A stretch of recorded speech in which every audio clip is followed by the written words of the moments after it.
हसणं होईल सोपं, जीवन होईल खास.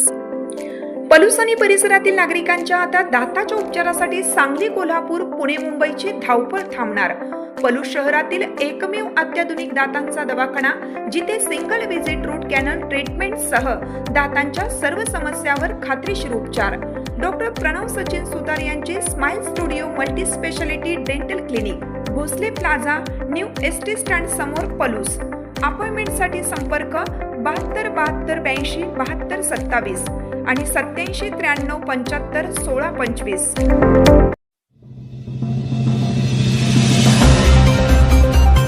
कुरडपजवळ बिबट्याचा वावर, शेतकऱ्यांमध्ये भीतीचे वातावरण. दिवसा वीज देण्याची मागणी. कुरडप परिसरातील चांदोली वसाहती शेजारी असलेल्या शेत शिवारात बिबट्याचा वावर असल्याचे समोर आले आहे. यामुळे येथील शेतकऱ्यांमध्ये प्रचंड भीतीचे वातावरण निर्माण झाले असून वन विभागाने तात्काळ बिबट्याचा बंदोबस्त करावा अशी मागणी जोर धरत आहे. मिळालेल्या माहितीनुसार आनंदराव गुरव यांच्या शेतात पाणी पाजण्याचं काम सुरू असताना त्यांना बिबट्याचे दर्शन झाले. बिबट्या जवळच वावरत असल्याचे लक्षात येताच त्यांनी घाबरून तिथून पळ काढला. आज सकाळी पुन्हा शेतात जाऊन पाहिलं असता शेतात बिबट्याच्या पायाचे ठसे दिसून आले आहेत. चांदोली वसाहतीला लागूनच ही शेती असल्याने रहिवासी भागात ही भीती पसरली आहे. वन विभागाने या परिसरात शोध मोहीम राबवून बिबट्याला लवकरात लवकर जेरबंद करावं, जेणेकरून शेतकरी निर्भयपणे शेतात जाऊ शकतील. सध्या शेतीला रात्रीच्या वेळी वीज पुरवठा केला जातो.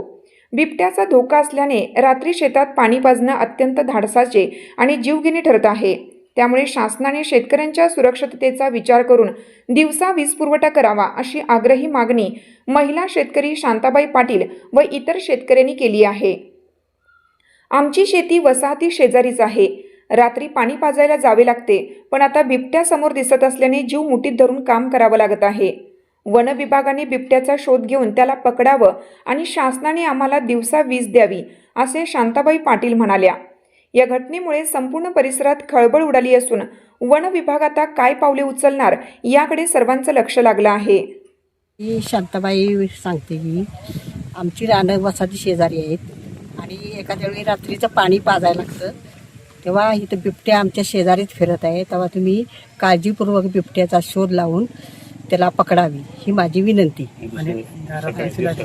आणि दिवसाची लाईट शासनानं मान्य करावी ही माझी विनंती आहे.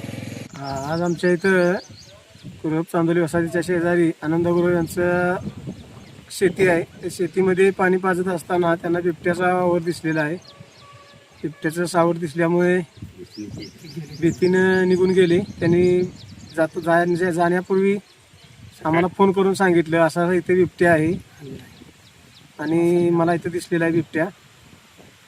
वसाहतीच्या शेजारीच त्यांचं रान असल्यामुळं लवकरात लवकर त्या वन विभागानं त्या बिबट्याचा शोध घ्यावा आणि ते बिबट्या पकडण्यात त्यांना यश यावं. त्याचबरोबर आम्हाला दिवसाची लाईट शासनामार्फत लवकरात लवकर कशी देता येईल ते शासनानं त्याची दखल घ्यावी आणि बिबट्याचा शोध घेऊन त्या बिबट्याला लवकर जेरबंद करावं.